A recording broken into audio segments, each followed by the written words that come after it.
Hello everyone, welcome to this session. आज के session में हम इलेक्ट्रिकल सेकेंड ईयर डिप्लोमा के सब्जेक्ट बेसिक इलेक्ट्रॉनिक्स से स्पेशल डिवाइसेस यूनिट में CMOS टॉपिक के बारे में स्टडी करेंगे। CMOS का फुल फॉर्म होता है कॉम्प्लीमेंट्री मेटल ऑक्साइड सेमीकंडक्टर या complementary symmetry metal oxide semiconductor, cosmos. तो इसका फुल फॉर्म हमें ध्यान रखना है यहाँ पे।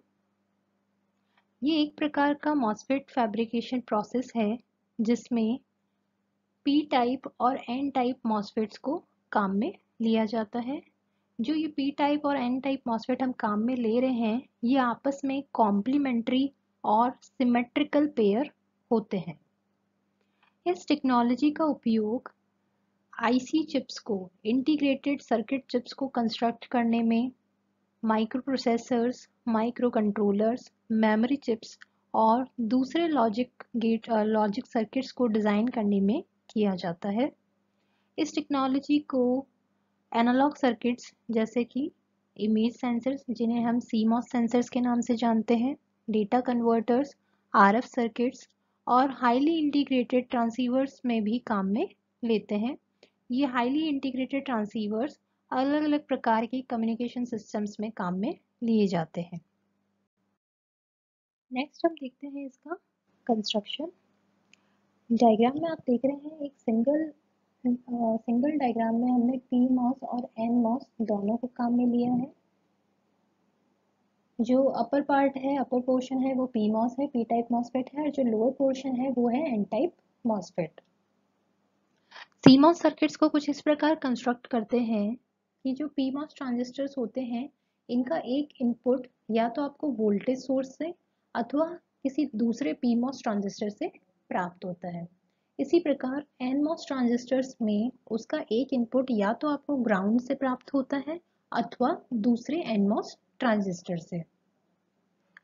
जो PMOS ट्रांजिस्टर का कॉम्पोजिशन है वो कुछ इस प्रकार होता है कि यदि हम इसके गेट पर, ये गेट टर्मिनल है, यदि इसके गेट टर्मिनल पर हमने लो गेट वोल्टेज अप्लाई किया है तो सोर्स और ड्रेन कॉन्टैक्ट्स के बीच में आपको लो रेजिस्टेंस प्राप्त होता है, और यहाँ पर यदि हमने हाई गेट वोल्टेज अप्लाई किया है तो आपको हाई रेजिस्टेंस मिलता है। जबकि दूसरी तरफ NMOS ट्रांजिस्टर के कॉम्पोजिशन में जब आपने यहाँ पे लो गेट वोल्टेज अप्लाई किया हो तो सोर्स और ड्रेन के बीच में आपको हाई रेजिस्टेंस मिलता है, और यदि हाई गेट वोल्टेज अप्लाई किया है तो लो रेजिस्टेंस मिलता है। तो यहाँ ध्यान देना है कि एक हाई वोल्टेज अगर गेट पे आपने अप्लाई किया है तो NMOS कंडक्ट करता है, और यदि आपने लो वोल्टेज अप्लाई किया है तो PMOS कंडक्ट करता है। ये एक इन्वर्टर के जैसे काम करता है। एक टाइम पे केवल एक मॉसफेट यहाँ पे कंडक्ट कर रहा है। अगर PMOS ऑन है तो NMOS ऑफ रहेगा, अगर NMOS ऑन है तो PMOS ऑफ रहेगा। बट जब गेट वोल्टेज आपका एक स्टेट से दूसरे स्टेट में स्विच कर रहा है, उस स्विचिंग टाइम में दोनों मॉसफेट एक शॉर्ट ड्यूरेशन के लिए एक साथ कंडक्ट करते हैं, और इसकी वजह से हमारे पावर कंजप्शन में एक ब्रीफ स्पाइक इंड्यूस हो जाता है। ये हाई फ्रिक्वेंसीज पर एक बहुत सीरियस इशू बन जाता है। बट यहाँ आप इतना ही ध्यान रखिए कि जनरली यही होएगा कि एक टाइम पे एक ही आपका मॉसफेट कंडक्ट करता है, और इस अरेंजमेंट की वजह से क्या होता है कि आपका पावर कंजप्शन और हीट जनरेशन बहुत ज़्यादा मात्रा में कम हो जाता है। ये जो शॉर्ट ड्यूरेशन के लिए होता है, ये हाई फ्रिक्वेंसी पर इशू आपके लिए बनता है। नेक्स्ट हम देखते हैं इसका ऑपरेशन। इसके ऑपरेशन को हम दो केसेस में स्टडी कर रहे हैं, ठीक है। पहले हम यहाँ पे ये कुछ टर्म्स देख लेते हैं। VGSM, ये है gate to source voltage for N type MOSFET. जो NMOS है उसके लिए गेट टू सोर्स वोल्टेज है VGSM, ठीक है। यहाँ इसके इनपुट पर हम ये इनपुट को आप इनपुट वोल्टेज Vin से डिनोट कर रहे हैं। अगर आपको VGSM निकालना है, VGSM क्या होगा, ये गेट टर्मिनल हो गया और ये इसका सोर्स टर्मिनल, इन दोनों के बीच का वोल्टेज ड्रॉप। तो ये क्या है, गेट पे आपने कौन सा वोल्टेज अप्लाई किया है, इनपुट वोल्टेज। सोर्स अभी ग्राउंड किया गया है तो ये कितना हो गया, 0। तो इस कंडीशन में VGSN कितना मिलेगा आपको, V input minus 0 equals to V input. ऐसे ही gate to source voltage for P MOS या फॉर पी चैनल मॉसफेट, ये क्या क्या हो जाएगा, गेट और सोर्स के बीच का डिफरेंस, ये आपको मिलेगा। जनरली ये VGS की जगह VSGP लिखा जाता है। तो ये हो गया आपका VDD माइनस V इन। ठीक है, अब फर्स्ट केस हम कंसिडर कर रहे हैं कि जब V इन की वैल्यू 0 है, जब हमने लो वोल्टेज अप्लाई किया है।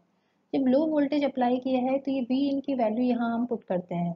ठीक है, तो VGSN इक्वल्स टू V इन था, तो अब क्या हो जाएगा, ये VGSN इक्वल्स टू 0। अगर ये 0 है तो NMOS इस कंडीशन में क्या है, ऑफ। यहाँ पे आप पुट करो V इनपुट की वैल्यू 0, तो VGSP आपको कितना मिल जाएगा, VDD। तो इस कंडीशन में आपको क्या रहेगा, PMOS ऑन रहेगा। अगर इसका इक्विवेलेंट सर्किट आप बनाओगे तो ये कुछ ऐसा बनेगा। यहाँ पे इसका कुछ ड्रेन का रेजिस्टेंस हम मान लेते हैं, ठीक है, RD। ये ओपन सर्किट दिखाना है, और ये हो गया आपका ग्राउंड। ठीक है, यहाँ बीच में है आपका, यहाँ से आप आउटपुट ले रहे हो। ठीक है, ये आउटपुट टर्मिनल, ये टर्मिनल हो गया आपका आउटपुट। यहाँ पे है, आपने अभी क्या अप्लाई किया है, VDD, ये हो गया आपका VDD। तो इस कंडीशन में करंट कहाँ से कहाँ फ्लो कर रही है, PMOS में VDD से आउटपुट टर्मिनल की ओर करंट फ्लो होगी, क्योंकि नीचे की साइड तो ये आपका टर्मिनल ओपन सर्किट है, तो यहाँ पे करंट फ्लो नहीं होगी, तो करंट का पाथ कुछ इस प्रकार का होगा। ठीक है,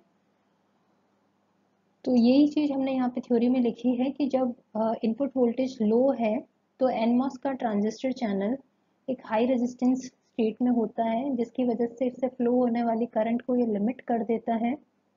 जबकि पी मॉस का ट्रांजिस्टर चैनल इस वक्त लो रेजिस्टेंस स्टेट में है, और करंट इसमें से फ्लो हो सकती है from the supply to the output. अब इसके बीच का जो रेजिस्टेंस है सप्लाई वोल्टेज और आउटपुट के बीच में लो है, इसलिए इन दोनों के बीच का जो वोल्टेज ड्रॉप है वो भी कम है, और इस कंडीशन में आपको एक हाई वोल्टेज आउटपुट पर प्राप्त होता है। ठीक है, जब हमने यहाँ पे V इनपुट की वैल्यू VDD अप्लाई की है, ठीक है, जब V इनपुट की वैल्यू VDD है तो VGSN आपको कितना मिलेगा, VGSN इक्वल्स टू VDD। तो VGSN equals to V input equals to VDD। इस कंडीशन में क्या रहेगा, NMOS ऑन रहेगा, और VGSP की वैल्यू कितनी मिल जाएगी, VDD minus VDD equals to 0। तो इस कंडीशन में PMOS ऑफ रहेगा, तो V आउटपुट आपको क्या मिलेगा, 0। ठीक है, तो ये हमने यहाँ पे लिखा है, जब इनपुट वोल्टेज हमारा हाई है तो PMOS ट्रांजिस्टर ऑफ स्टेट में है, और इस कंडीशन में NMOS ट्रांजिस्टर हमारा ऑन स्टेट में रहेगा, और करंट का फ्लो इस बार किस में होएगा, करंट का फ्लो होगा आपका ड्रेन टू ग्राउंड। ठीक है, ये अब आपको यहाँ ध्यान देने वाली चीज ये है कि हम कह रहे हैं कि CMOS एक इन्वर्टर के जैसे काम कर रहा है। जब आप V इनपुट, लास्ट केस में जब हम V इनपुट 0 अप्लाई किया था तो आपको आउटपुट VDD मिल रहा था। इसको अगर मैं लॉजिक्स के फॉर्म में बात करूँ, तो अगर आपने 0 लॉजिक या लो लेवल इनपुट आपने जब अप्लाई किया है तो आपको हाई लेवल आउटपुट प्राप्त होता है। जब आपने high level output input apply किया है तो लो लेवल आउटपुट मिलता है। तो 0 जब अप्लाई कर रहे हो तो 1 आपको मिल रहा है, 1 जब अप्लाई कर रहे हो तो 0 मिल रहा है। तो ये हो गया कि एक CMOS एक इन्वर्टर के जैसे काम करता है। नेक्स्ट हम इसका देखते हैं कैरेक्टरिस्टिक कर्व। ठीक है, जो PMOS है, NMOS ट्रांजिस्टर्स एक दूसरे के कॉम्प्लीमेंट्री है, जो कि हमने अभी बात की कि अगर एक का इनपुट लो है, अगर इनपुट हमने लो अप्लाई किया है तो आउटपुट हाई मिलेगा, और अगर इनपुट हाई है तो आउटपुट लो मिलेगा। तो इस प्रकार की इनपुट आउटपुट के बिहेवियर की वजह से जो CMOS सर्किट का आउटपुट है वो हमेशा इनपुट का इन्वर्स होता है। तो ये एक इन्वर्टर के जैसे काम करता है। यहाँ पे आप कर्व में देख सकते हो कि अगर V इनपुट की ये एक्सिस पे है V इनपुट, Y एक्सिस पे है V आउटपुट। अगर V इनपुट की वैल्यू 0 है तो V आउटपुट आपको मैक्सिमम, ठीक है, प्राप्त हो रहा है, और जब V इनपुट की वैल्यू आप बढ़ाते जाओगे तो V आउटपुट की वैल्यू कम होगी, और लास्ट में जब V इनपुट आपने मैक्सिमम अप्लाई किया है जो कि अपना PDD था इस केस में, तो V आउटपुट हो गया है 0। ठीक है, तो ये हो गया कि एक CMOS सर्किट एक इन्वर्टर के जैसे काम कर रहा है। तो CMOS का हमें फुल फॉर्म याद रखना है जो कि होता है कॉम्प्लीमेंट्री मेटल ऑक्साइड सेमीकंडक्टर अथवा complementary symmetry metal oxide semiconductor. एक टाइम ये PMOS और NMOS से मिलकर बना होता है। PMOS जब आप हाई वोल्टेज अप्लाई करते हैं तो NMOS कंडक्ट करता है, जब लो वोल्टेज अप्लाई करते हैं तो PMOS कंडक्ट करेगा। ये चीज़ हमने यहाँ पे भी दिखाई है, जैसे लो इनपुट वोल्टेज आपने अप्लाई किया है तो PMOS लीनियर रीजन में है, वो कंडक्ट कर रहा है और NMOS ऑफ है। जब आपने हाई वोल्टेज अप्लाई किया है तो PMOS ऑफ है और NMOS ऑन है। ठीक है, और ये बीच का वो कंडीशन है जब शॉर्ट ड्यूरेशन के लिए NMOS और PMOS दोनों आपके कंडक्ट कर रहे हैं। तो ये वो हो गया कि जब एक स्टेट से दूसरे स्टेट में गेट वोल्टेज स्विच कर रहा है तो स्विचिंग टाइम में एक ब्रीफ पीरियड के लिए दोनों कंडक्ट करते हैं, जिसकी वजह से हाई फ्रिक्वेंसीज पर आपको इशू मिल सकता है। तो ये सारा हमने पढ़ा है CMOS, और ये CMOS आपका इन्वर्टर के कैसे काम कर रहा है वो हमने इसकी वर्किंग में इसके दोनों केसेस के द्वारा समझा है। Thank you.